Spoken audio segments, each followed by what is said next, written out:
একদা রাতের বেলা এক রাখাল খোলা মাঠের পাশে গাছতলায় বসে মধুর সুরে বাঁশি বাজাচ্ছিল। এমন সময় হঠাৎ তার সামনে একজন সুন্দরী পরী নেমে আসলো। পরীকে দেখেই রাখাল স্তব্ধ হয়ে যায় এবং তার হাতের বাঁশি মাটিতে পড়ে যায়। সে জীবনে অনেক রূপকথার গল্প শুনেছে, কিন্তু চোখের সামনে এমন কিছু দেখবে তা কখনো কল্পনাও করেনি। কিন্তু রাখালের ভীতিকর অবস্থা দেখে পরীটি বলল, ভয় পেও না, আমি দিলরুবা পরী। আমি তোমার কোনো ক্ষতি করব না। আসলে দীর্ঘ সময় ধরে আমি তোমার বাঁশির সুর শুনছিলাম। সত্যি বলতে গেলে তোমার বাঁশির সুরে আমি মুগ্ধ। এমন মায়াবী সুর আমি বহু শতাব্দী অনুভব করিনি। তুমি আমাকে অজানা এক জগৎ থেকে টেনে এনেছ। এখন আমি তোমাকে এর প্রতিদান দিতে চাই। তুমি আমার কাছে তোমার ইচ্ছে মতো 3টি উপহার চাইতে পারো। তুমি যা চাইবে আমি তাই তোমাকে পুরস্কার হিসেবে দেব। পরীর কথা শুনে রাখালের ভয় অনেকটাই কেটে গেল, কিন্তু সে জানত অতিপ্রাকৃত সত্তাদের উপহার গ্রহণ করা কখনো সহজ বা ঝুঁকিমুক্ত হয় না। তাই রাখাল বুদ্ধি খাটিয়ে বলল, প্রথম উপহার হিসাবে আমি এমন একটি দৃষ্টি চাই যা দিয়ে আমি পৃথিবীর আসল রূপ দেখতে পাব। কে বন্ধু, কে শত্রু, কে মানুষ আর কে ছদ্মবেশী দানব, সব যেন আমার চোখের সামনে আয়নার মতো পরিষ্কার হয়ে যায়। কোনো মায়া যেন আমাকে ধোঁকা দিতে না পারে। এই কথা শুনে দিলরুবা কিছুটা অবাক হলো, কারণ সচরাচর মানুষ সোনা, রত্ন বা রাজত্ব চায়। তাই পরী সতর্ক করে বলল, এই দৃষ্টি তোমার জন্য বিপদের কারণ হতে পারে। পৃথিবীর আসল রূপ সবসময় সুন্দর হয় না।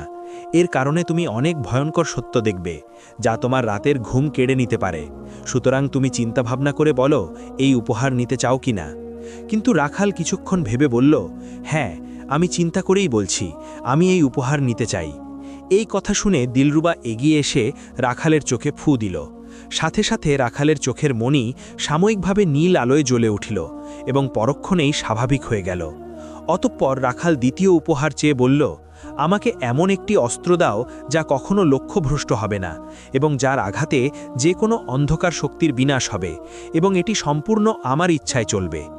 এই কথা শুনে দিলরুবা শূন্যে হাত ঘোরালো, ফলে বাতাস চিরে তার হাতে এলো একটি কালো খঞ্জর।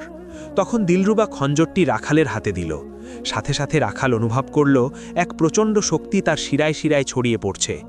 অতঃপর দিলরুবা বলল, এবার তোমার তৃতীয় উপহার চাও। কিন্তু রাখার জবাবে বলল, তৃতীয় উপহারটি আমি এখন চাইব না, যখন আমার সবচেয়ে বেশি প্রয়োজন হবে তখন আমি চেয়ে নেব। এই কথা শুনে দিলরুবা রহস্যময়ী হাসি দিল এবং বলল, বেশ, তুমি যা ভালো মনে করো তাই করো। তবে মনে রেখো, তৃতীয় উপহার চাওয়ার জন্য তোমাকে আমাকে ডাকতে হবে না, বরং তুমি যখন মৃত্যুর খুব কাছাকাছি পৌঁছে যাবে তখন আমি নিজেই তোমার কাছে আসব। আর হ্যাঁ, তোমার এই নতুন দৃষ্টির কারণে তোমার জীবন আর আগের মতো থাকবে না, সেজন্য প্রস্তুত থেকো। এই কথা বলে দিলরুবা চোখের পলকে বাতাসে মিলিয়ে গেল। কেবল তার অদ্ভুত সুবাসটা রয়ে গেল কিছুক্ষণ। তখন রাখাল চোখ তুলে চারপাশে তাকালো। তার নতুন দৃষ্টি কাজ করা শুরু করেছে, তাই সে মহা খুশি। কিন্তু সে যখন তার গরুগুলোর দিকে তাকালো তখন চমকে উঠল, কারণ সেগুলোকে লাল চক্ষু বিশিষ্ট দানবের রূপে দেখা যাচ্ছিল। তারা ঘাস খাচ্ছে না, বরং চোখ লাল করে তার দিকেই তাকিয়ে আছে। এই দৃশ্য দেখে রাখালের পুরাই স্তব্ধ। যেই উপত্যকাকে সে এতকাল নিজের বাড়ি ভেবে এসেছে, সেখানে দাঁড়িয়ে আছে বিশাল দেহী কিছু দানব। হঠাৎ দানবগুলো তার দিকে তীব্র বেগে ঝাঁপিয়ে পড়ল। তখন রাখাল দিলরুবা দেওয়া খঞ্জরটি তাদের দিকে ছুঁড়ে মারল। তখন অবিশ্বাস্য গতিতে খঞ্জরটি একটি দানবের বুক ভেদ করে আবার বুমেরাঙের মতো ফিরে এলো তার হাতে, আর দানবটি আর্তনাদ করে করে ছাই হয়ে বাতাসে মিশে গেল। কিন্তু রাখাল দেখল শত্রুর সংখ্যা অনেক, তাই এখানে দাঁড়িয়ে লড়াই করা বোকামি হবে। তাই রাখাল কিছু না ভেবেই দৌড়াতে শুরু করল পাহাড়ি পথের দিকে, আর তার পেছনে ধাওয়া করছে অসংখ্য লাল চোখের দানব। দৌড়াতে দৌড়াতে সে ক্লান্ত হয়ে পাহাড়ি পথ বেয়ে উঠতে লাগল। রাত তখন শেষ হয়ে ভোর হতে শুরু করেছে। অতঃপর ভোরের আলো ফুটতেই দানবগুলো অদৃশ্য হয়ে বাতাসে মিশে গেল, কারণ তারা আলো সহ্য করতে পারে না। তখন রাখাল হাঁপাতে হাঁপাতে এসে পৌঁছালো পাহাড়ের ওপারে একটি পরিত্যক্ত সরাইখানায়, যেখানে বাইরে একটি বিশাল আকার কালো ঘোড়া বাঁধা ছিল। তারপর রাখাল ধীরে ধীরে সেই সরাইখানার ভেতরে প্রবেশ করল। ঢুকেই সে দেখল একজন বয়স্ক লোক সেখানে বসে আছে। লোকটির পরনে পুরনো জীর্ণ আলখাল্লা। কিন্তু রাখালের জাদুকরী দৃষ্টিতে পরিষ্কার দেখতে পেল এই লোকটা মানুষ নয়, বরং তার আসল রূপ একটি বিশাল ঈগল পাখির মতো, তবে সে মানুষের রূপ ধরে আছে। লোকটি তখন রাখালের দিকে তাকিয়ে রহস্যময় হাসি দিল এবং বলল, তুমি দিলরুবা পরীর খঞ্জর নিয়ে এসেছো দেখছি। তার মানে তুমিই সেই ব্যক্তি যাকে কোহে কাফের সুলতান খুঁজছেন। এই কথা শুনে রাখাল খঞ্জর শক্ত করে ধরে সতর্ক হয়ে দাঁড়ালো এবং খঞ্জর ধরে বলল, তুমি কে, আর এই দানবগুলো তারা, আর কোহে কাফের সুলতানি বা কে? উত্তরে রাহবার বলল, আমার নাম রাহবার, আমি কেবল পথপ্রদর্শক, আর তুমি যাকে সাধারণ দানব ভাবছ তারা হলো সুলতান জারগামের গুপ্তঘাতক, আর জারগাম পুরো পৃথিবীকে ছায়ায় ঢেকে দিতে চায়। কিন্তু তোমার বাঁশির সুর সেই প্রাচীন জাদুকে জাগিয়ে তুলেছে যা তাকে ধ্বংস করতে পারে। তুমি এখন আর সাধারণ রাখাল নও, তুমি এখন জারগামের প্রধান শত্রু। এটা শুনে রাখাল কুচকি দিয়ে বলল, তাহলে আমাকে এখন কি করতে হবে? তখন রাহবার বলল, এখন তোমাকে বাঁচতে হলে রক্তিম উপত্যকার দিকে যেতে হবে। সেখানে গেলে তুমি তোমার তৃতীয় উপহারের আসল অর্থ বুঝতে পারবে এবং জারগামকে থামানোর পথ পাবে। তবে পথটি তোমার জন্য মোটেও সহজ নয়। ঠিক সেই মুহূর্তে সরাইখানার ছাদ ভেঙে ধুলো আর ভাঙা কাঠের টুকরোর মাঝ থেকে ভেতরে ঢুকল ৩ জন কালো পোশাক পরা দীর্ঘদেহী গুপ্তঘাতক। তাদের হাতে ছিল বিষাক্ত বাঁকা তলোয়ার। এরা ভোরের আলোতেও দিব্যি চলাফেরা করতে পারে। এরা জারগামের এলিট ঘাতক বাহিনী। অতঃপর তারা কোনো কথা না বলেই সরাসরি রাখালের দিকে তাদের বিষাক্ত তলোয়ার নিয়ে ছুটে এলো এবং তীব্র গতিতে তলোয়ার দিয়ে আঘাত করল। কিন্তু রাখাল হাঁটু গেড়ে বসে মাথার ওপর দিয়ে একটি বিষাক্ত তলোয়ার স্যাই করে চলে গেল। অতঃপর রাখাল তার জাদুকরী খঞ্জরটি প্রথম ঘাতকের বুক লক্ষ্য করে ছুড়ে দিল। ফলে খঞ্জরটি প্রচণ্ড বেগে ঘাতকের বুকে এফোড়ফোড় করে দিল। ঘাতকটি তখন কোনো শব্দ করার আগেই কালো ধোঁয়ার কুণ্ডলিতে পরিণত হয়ে মেঝেতে লুটিয়ে পড়ল। কিন্তু বাকি দুজন ঘাতক ততক্ষণে রাখালের দুপাশ থেকে আক্রমণ করতে প্রস্তুত ছিল। ঠিক তখনই রাহবার তার পুরনো জীর্ণ আলখাল্লা ছুঁড়ে ফেলল। তখন রাখাল জাদুকরী দৃষ্টিতে দেখল রাহবারের হাতগুলো ধীরে ধীরে ঈগলের ডানায় রূপান্তরিত হয়েছে। তারপর রাহবার এক প্রচণ্ড ঝটকায় তার ডানা দিয়ে ঘাতক দুজনকে সরাইখানার পাথরের দেওয়ালের দিকে সজোরে আছড়ে ফেলল এবং ফিসফিস করে বলল, পালাও রাখাল, এদের সংখ্যা অনেক, এই আলো ওদের বেশিক্ষণ আটকে রাখতে পারবে না। এদিকে সরাইখানার বাইরে বাঁধা সেই বিশালাকার কালো ঘোড়াটি তখনও স্থিরভাবে দাঁড়িয়েছিল। তখন রাহবার ও রাখাল দৌড়ে গিয়ে এক লাফে ঘোড়ার পিঠে বসে পড়ল।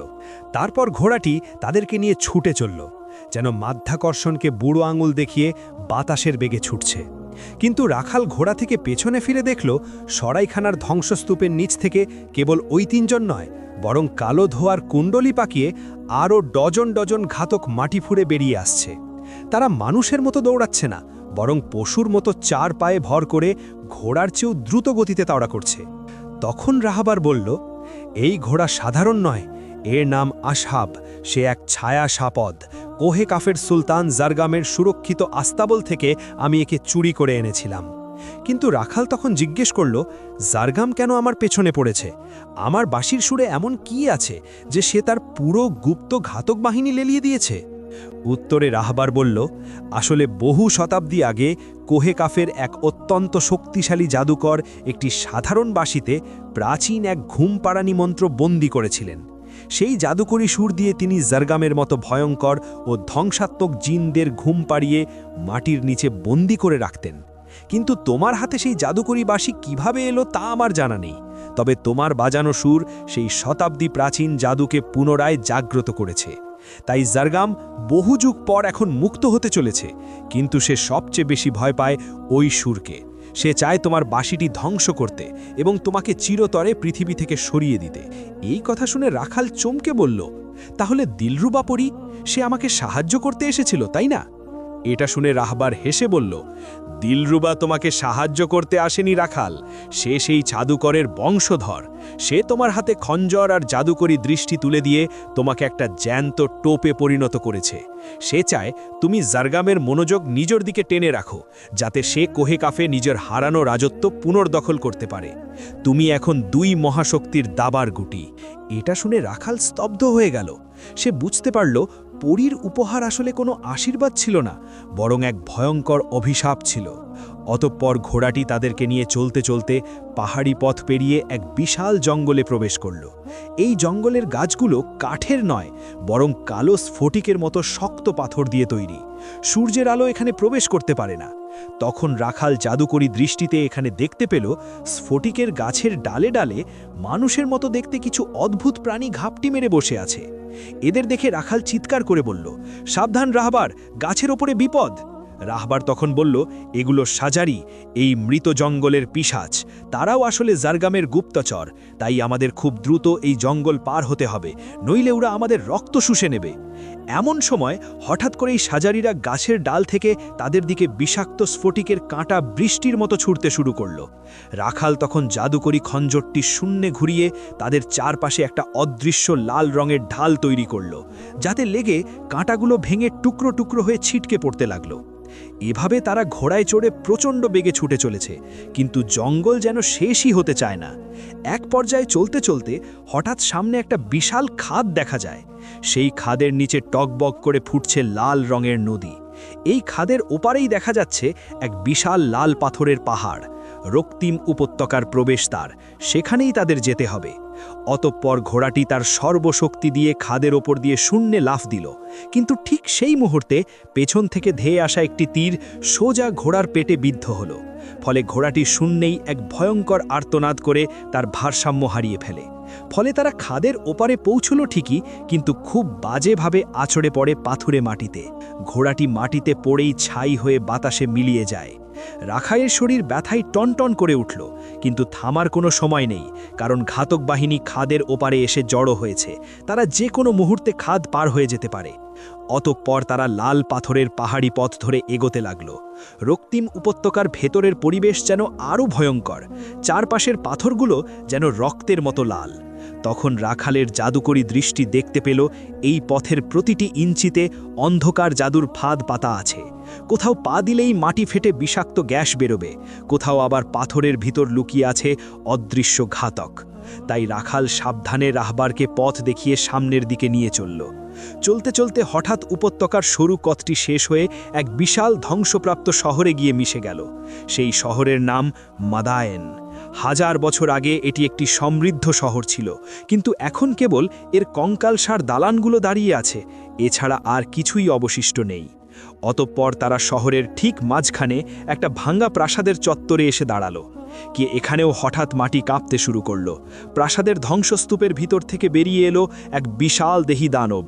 দানবের উচ্চতা প্রায় 15 ফুট, গায়ের চামড়া গলিত লাভার মতো জ্বলছে, আর হাতে রয়েছে সবুজ আগুনের তৈরি এক বিশাল চাবুক।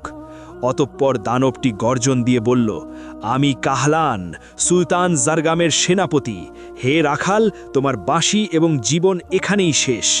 এটা বলেই কাহলান তার সবুজ আগুনের চাবুক শূন্যে তুলে আঘাত করার প্রস্তুতি নিল। তখন রাহবার রাখালকে বলল, এর গায়ে সাধারণ আঘাত কাজ করবে না, তোমার জাদুকরী দৃষ্টি দিয়ে এর দুর্বল জায়গাটি খুঁজে বের করো, এই সময়টা আমি একে ব্যস্ত রাখছি। এই বলে রাহবার তার পুরো শরীরকে বিশালাকার ঈগলে রূপান্তরিত করে ফেলল। তারপর ঈগলটি তীক্ষ্ণ চিৎকার করে কাহলানের ওপর ঝাঁপিয়ে পড়ল। ফলে দানব আর বিশাল ঈগলের মধ্যে শুরু হলো এক মরণপন্ন লড়াই। দানবের আগুনের চাবুক আর ঈগলের তীক্ষ্ণ নখের আঘাতে চারপাশের ধ্বংসস্তূপ ধুলোয় মিশে যেতে লাগল। তখন রাখাল স্থির হয়ে দাঁড়ালো এবং জাদুকরী দৃষ্টি দিয়ে কাহলানের বিশাল শরীরের প্রতিটি অংশ স্ক্যান করতে লাগল। এক পর্যায়ে দানবের দুর্বল জায়গা খুঁজে পেল দানবটির ঘাড়ে, কিন্তু দানবটি এতটাই লম্বা আর এত দ্রুত নড়াচড়া করছে যে সেখানে আঘাত করা প্রায় অসম্ভব। হঠাৎ কাহলানের আগুনের চাবুক ঈগলরূপী রাহবারের ডানায় আঘাত হানল। ফলে রাহবার যন্ত্রণায় চিৎকার করে মাটিতে লুটিয়ে পড়ল।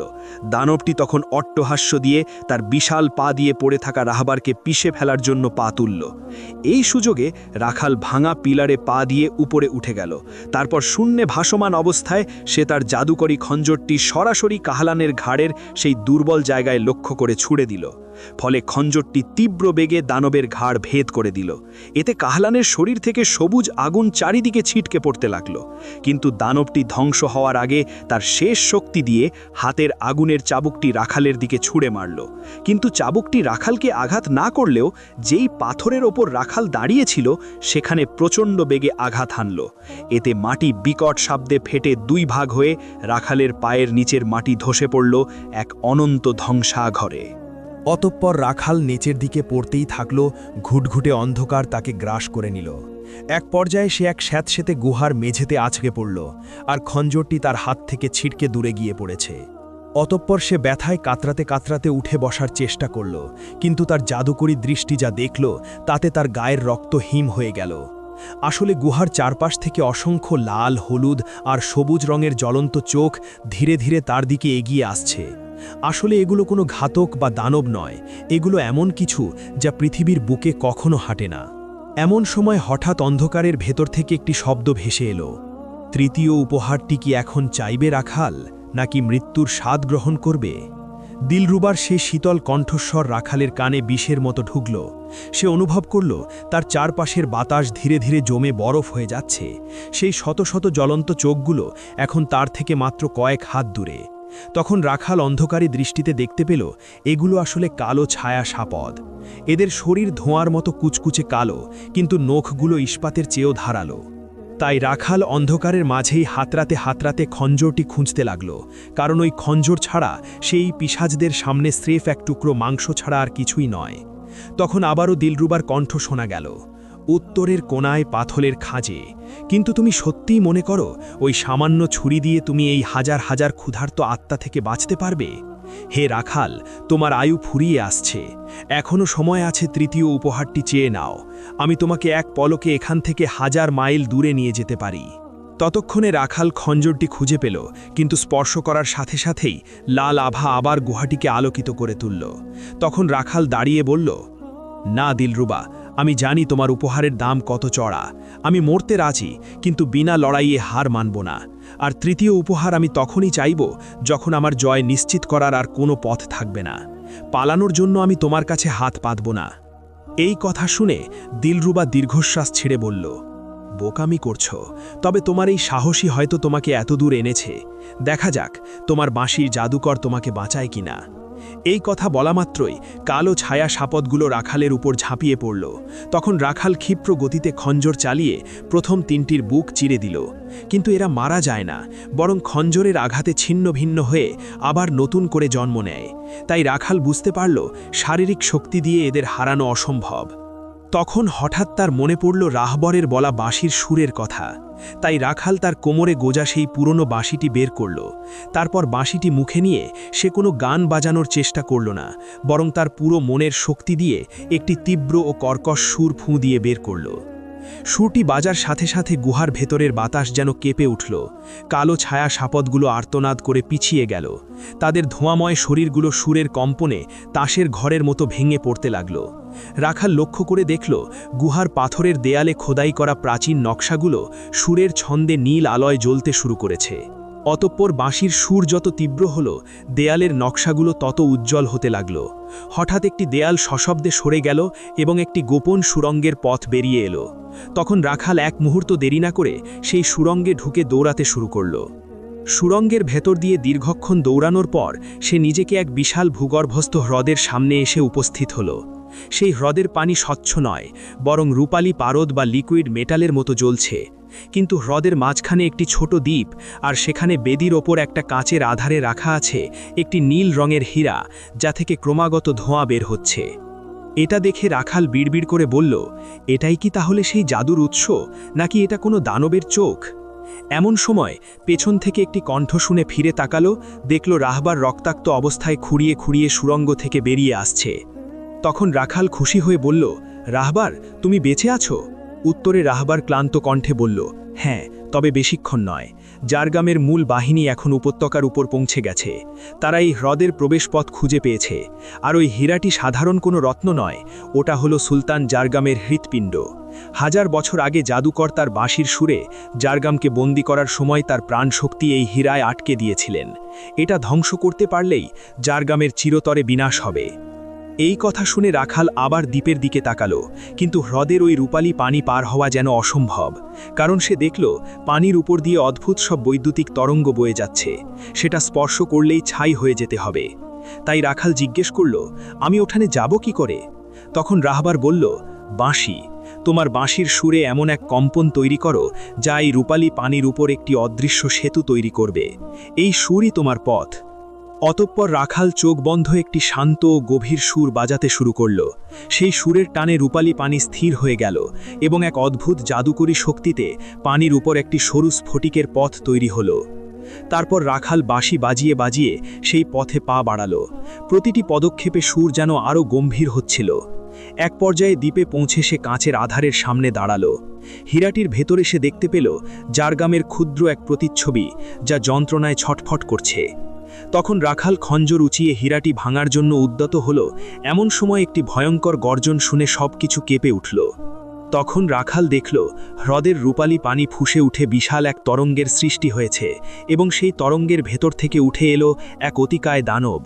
তার শরীর থেকে কালো ধোঁয়া নির্গত হচ্ছে, আর চোখ থেকে বের হচ্ছে নরকের আগুন। আসলে সুলতান জারগাম স্বয়ং উপস্থিত হয়েছে। অতঃপর জারগাম অট্টহাসি দিয়ে বলল, ক্ষুদ্র মানব, আমার হৃৎপিণ্ড ছোঁয়ার সাহস তুমি কিভাবে পেলে? এই জাদুকরী অস্ত্র আর দৃষ্টি দিয়ে তুমি নিজেকে খুব শক্তিশালী ভাবছ। তুমি জানো না, দিলরুবা তোমাকে যে উপহার দিয়েছে তা আসলে আমারই দেওয়া বিষ। ওই খঞ্জরটি যতবার তুমি ব্যবহার করেছ, ততবার তোমার নিজের আত্মা আমার কাছে বিক্রি হয়ে গেছে। এই কথা শুনে রাখাল স্তম্ভিত হয়ে তার হাতের খঞ্জরের দিকে তাকিয়ে দেখল, খঞ্জরের লাল আভা এখন ধীরে ধীরে কালো হয়ে যাচ্ছে, এবং তার হাতের শিরাগুলো কালো বর্ণ ধারণ করছে। প্রিয় বন্ধুগণ, গল্পটি আজকের মতো এখানেই থামালাম। দ্বিতীয় পর্ব দেখতে চাইলে কমেন্ট বক্সে জানিয়ে দিন, কারণ আপনাদের ভালো রেসপন্স পেলেই আমরা দ্বিতীয় পর্ব নিয়ে হাজির হব ইনশাআল্লাহ। সবাই ভালো থাকবেন। আল্লাহ হাফেজ।